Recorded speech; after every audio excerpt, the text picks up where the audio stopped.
তোমরা অনেকেই হয়তো পড়তে পড়তে বিভ্রাট হয়ে যাও, হয়তো মনোসংযোগ অন্যদিকে চলে যাওয়াটাও স্বাভাবিক, কারণ এটা সোশ্যাল মিডিয়ার যুগ, অনেক সময় চলে যায়।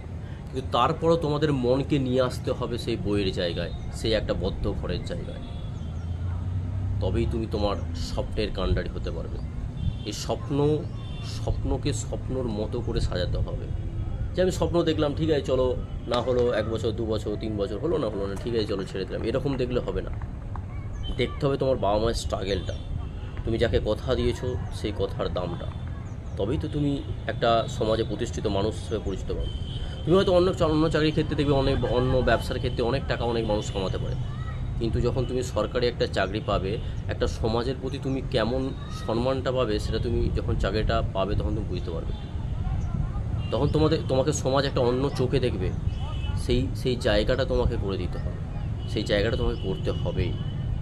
তোমার দেখবে তোমার এখন বাবা মা, আমার বাবা মার ক্ষেত্রে বলছি, যে আমার বাবা মাকেও আমি যখন প্রিপারেশন স্টেজে ছিলাম, অনেক লোকের কাছে তাচ্ছিল সহ্য করতে হচ্ছে, যে তোর ছেলেটা কী করছে রে, এখনও চাকরি পাচ্ছে না, এখনও এতদিন ধরে কী করছে। বলেছে, আমি জানি, বলেছে, আমার মা বলেছে, কিন্তু সেই যে প্রশ্নের উত্তর আমি দিয়েছি, সেরকম তোমার দিকেও তোমার বাবা মার সেই যে অপমান যা সহ্য করছে, সেই অপমানের যোগ্য জবাব দিতেই হবে।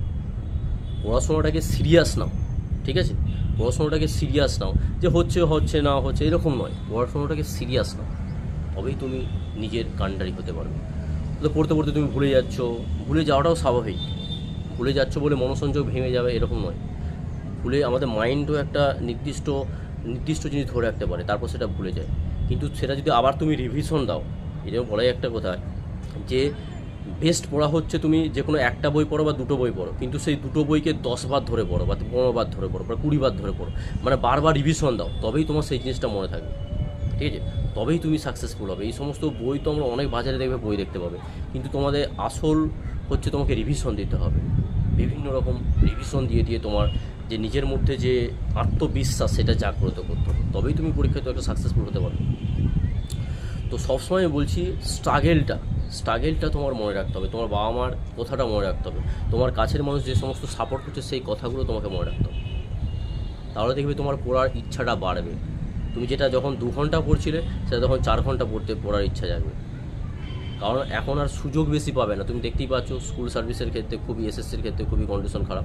তো এখন সবথেকে যেটা বড় পরীক্ষা রয়েছে এখন সবাই বলতে পারো, সেটা হচ্ছে ওয়েস্ট বেঙ্গল পুলিশের ক্ষেত্রে এবং কেপি মানে পুলিশের ক্ষেত্রে, যেটা ওয়েস্ট বেঙ্গল পুলিশ এবং কলকাতা পুলিশের ক্ষেত্রে শুধুমাত্র এখন ভ্যাকেন্সি যথেষ্ট পরিমাণে প্রতি বছর বেরাচ্ছে। এবছর তো হয়তো জেনারেল ক্যান্ডিডেটের ক্ষেত্রে, মানে যারা রেগুলার ক্যান্ডিডেটের ক্ষেত্রে অনেকটা হচ্ছে, ওয়েস্ট বেঙ্গল পুলিশের ক্ষেত্রে অনেকটা সিট কম রয়েছে, কিন্তু যারা সিভিক রয়েছে বা হোমগার্ড রয়েছে, মানে তাদের ক্ষেত্রে অনেকটাই সুযোগ রয়েছে সিভিকের ক্ষেত্রে। কারণ কাট অফ দেখবে অনেকটাই কম হবে, সিভিকদের ক্ষেত্রে অনেকটাই কম হবে, জেনারেলের ক্ষেত্রে অনেকটাই বেশি হবে, কারণ অনেক সময় মানে খুব কম জেনারেলের ক্ষেত্রে ভ্যাকেন্সি বার করছে। কিন্তু কিছু করার নেই, সেটা তো আমরা পিআরবিকে আমরা কিছু বলতে পারি না, তিনি যেটা ভালো বুঝে সেটা করেছেন। তো তার জন্য তোমাদের প্রিপারেশান জোর কদমে নাও, ঠিক আছে? ওই যে 1200 সিট বা যে 1500 সিট রয়েছে জেনারেলের ক্ষেত্রে, তার মধ্যে তোমাকে ঢুকতে হবে। আমিও জেনারেল কষ্ট আমি বুঝি, অনেক কাট অফ হয়, সেই কাট অফকেও তোমাকে ক্লিয়ার করতে হবে, তবেই তুমি তোমার মনে বলে তুমি জেনারেল হয়েছো, মানে তোমার মধ্যে আরও পোটেন্সিয়ালিটি রয়েছে, এটা ভাবতে হবে তোমাকে, তবেই তুমি আজ এই জায়গায় এসেছো। ওকে, তো ভালো করে তোমরা প্রিপারেশান নাও, ভালো করে তোমরা পড়ো, যা বাবা মা যখন রাস্তা দিয়ে যাবে যেমন মাথা উঁচু করে হেঁটে যেতে পারে। যখন সাকসেসফুল হবে তখন যেমন বাবা মা মাথা উঁচু করে রাস্তা দিয়ে হেঁটে যেতে পারে, সেই জন্য পড়ো, সেই সম্মানটা বাবা মাকে দেওয়ার জন্য পড়ো।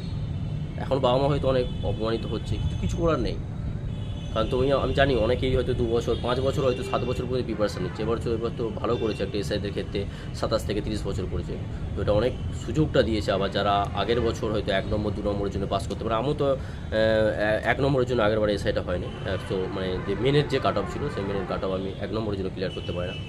তো যাও, আমি ভালো একটা জব পেয়েছি, জানো তো, অয়েল সাপোর্টার, খুব সুখের জব একটা। তো তো যেই প্রিপারেশান নিচ্ছ সেটা মন থেকে নিবে, একবারে পুরো মন হৃদয় থেকে নিবে তোমরা, তাহলে দেখবে তোমার সাকসেস আটকাতে আর কেউ পারবে না। ওকে, তো ভালো করে রিভিশন দাও, ভালো করে পড়ো, ভালো করে বইগুলো ফলো করো, ভালো করে এক্সারসাইজ করো, তাহলে দেখবে তোমাকে আর কেউ আটকাতে পারবে না। আর মাত্র তো হয়তো 2 মাস 3 মাস পর হয়তো আগস্ট বা সেপ্টেম্বরের দিকে হয়তো তোমাদের প্রিলিমিনারি পরীক্ষা হওয়ার সম্ভাবনা রয়েছে। তো তারপর দেখবে তোমরা, তারপর আবার 2 মাস পর, হয়তো 2 মাস পর 3 মাস পর তোমাদের পিএমটি বা পিইটি টেস্ট হবে। তারপর তো মেন পরীক্ষা আছে, তারপর ইন্টারভিউ। 4টে তোমাদের ধাপ রয়েছে, মানে এসআইদের ক্ষেত্রে। আর কনস্টেবলদের ক্ষেত্রে তো এবারে একটাই করেছে, মানে একটা ধাপের পর তারপর হচ্ছে তোমাদের পিএমটি টেস্ট আর ইন্টারভিউ করেছে। আর কলকাতা পুলিশের ক্ষেত্রে সেই 4টে ধাপই রয়েছে। তো যার যেটা ধাপ রয়েছে সেই ধাপগুলো তোমরা পুরো ভালোভাবে, মানে যেভাবে সিলেবাস রয়েছে সেই সিলেবাস অনুসারে পড়তে থাকো, তাহলে তোমাকে আর কেউ আটকাতে পারবে না। সিলেবাস ধরে ধরে পড়াটাও জরুরি। এই বিশেষ করে আমাদের ওয়্যারলেস অপারেটরের ক্ষেত্রে সিলেবাসটা তো অনেকটা আলাদা রকম ছিল, মানে কম্পিটিটিভ এক্সামের তো আমি প্রিপারেশন নিয়েছি, তারপর যে মেনের যে সিলেবাসটা ছিল অনেকটা আলাদা। তো এই জন্য তোমাকে পরীক্ষায় সাফল্য লাভ হওয়ার জন্য, মানে সফলতা পাওয়ার জন্য তোমাদের সিলেবাস ধরে ধরে পড়াটা জরুরি। জিকে রয়েছে তোমাদের 25 নম্বর, তার মধ্যে অনেক রকম বই রয়েছে, মানে অনেক হিস্ট্রি, জিওগ্রাফি, তো সেই সমস্ত বই তোমাদের পড়তে হবে। তবে ডব্লিউএসএস ম্যানুয়ালটা পড়ো, দেখবে ঠিক হয়ে যাবে তোমাদের। তারপর আমি বললাম যে ম্যাথের জন্য তোমরা সুবীর দাস স্যারের বইটা পড়ো, খুব সুন্দরভাবে করা রয়েছে অঙ্কগুলো। এবং রিজনের জন্য সুবীর দাস স্যারের বইটা পড়ো। তো এগুলো করো, করতে থাকো, তাহলেই দেখবে তোমাদের মধ্যে সেই পোটেনশিয়ালটি বেড়ে যাবে। এবং নোটস পড়ো, বিভিন্ন রকমভাবে তোমার স্ট্র্যাটেজি তৈরি করো, নিজেকে নিজের মতো করে তৈরি করো। ওকে, তাহলেই হবে। নিজেকে অন্যের মতো নয়, নিজেকে নিজের মতো করে তৈরি করো, নিজেকে নিজের স্ট্র্যাটেজি তৈরি করো, নিজের রুটিন তৈরি করো। নিজেকে ভাবো যে তুমি আজকে যেই জায়গায় এসেছো, আছো যেই জায়গায়, তোমাকে তুমি 5 বছর পর বা 10 বছর পর তুমি তাকে কোন জায়গায় নিজেকে দেখতে চাও, সেইটা সবসময় ভাবো, সেটা সবসময় কল্পনা করো।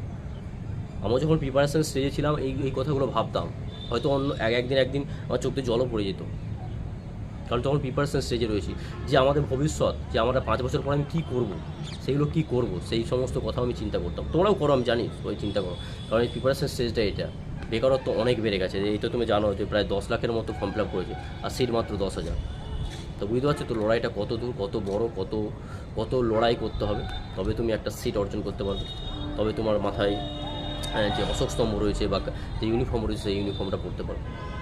তো লড়াইটা এমনভাবে করো যেমন তোমাকে কেউ আর আটকাতে না পারে।